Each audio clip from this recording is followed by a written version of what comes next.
कि जेकरा के लोग गरियावेला फिर भी दिलदार ओकरा के प्यार करता। लेकिन जब न्योता दे देले देवता वही करी है। हम दीपक दिलदार रहल बात तो न्योता आइल त न्योता के मतलब है कि न्योता राखल ना जाला फेरल जाला। तो न्योता देले बड़े तो हम न्योता में आई बनी तो लगातार विरोध करेंगे। यही तो खूबी है, यही तो खूबी है।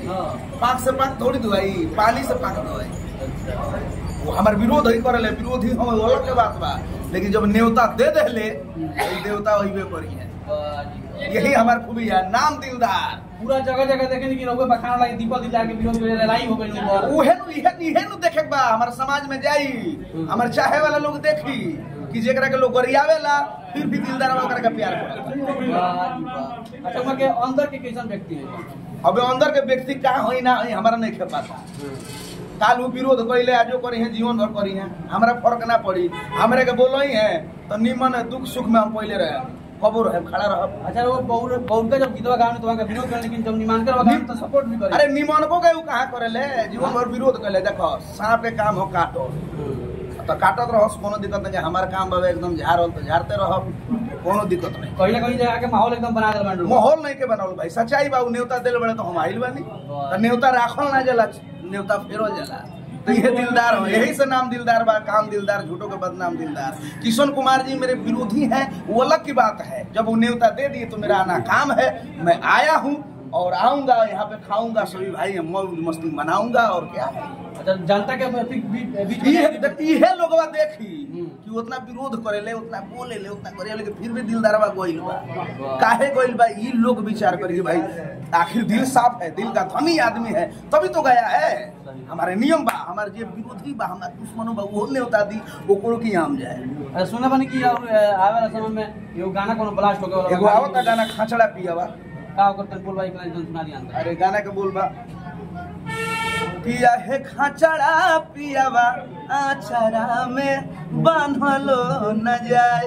बहुत ही प्यारा साफ सुथरा गाना बा। एकरा के रौरे माइक लेके खड़ा बने, रौरो ना बोले एकरा गाना के बारे में। हां अब दिलदार थोड़ा सा इन्होंने पर ये तो वालो माइक लेके आ जाइले ना हम के निमन को सपोर्ट करनी से गलत काम बहुत खजाम कम। ये महाराज आए लोग माटी के भोजपुर में कहीं देखइए ना देनी रुवा झूठो के भौकाल बनलो बनी ना एकदम। जहां अगर अच्छा काम होला त हमनी के पहुंचे के प्रयास करनी सब बिल्कुल ना। जवार के लोग हमनी के जहां कटाक्ष से जहां कुछ गड़बड़ होई वहां वालो माइक लेके पहुंचे। निमन बात तो केहू जइबे ना निमन को हमनी के जाने निमन के सुनबे ना करे। चैनल पर हमार वीडियो उठा के देख ले रहुआ एकदम। अब तो वो पते चल जाए। चली बहुत बहुत शुभकामना बा किशन कुमार जी के हमारा तरफ से।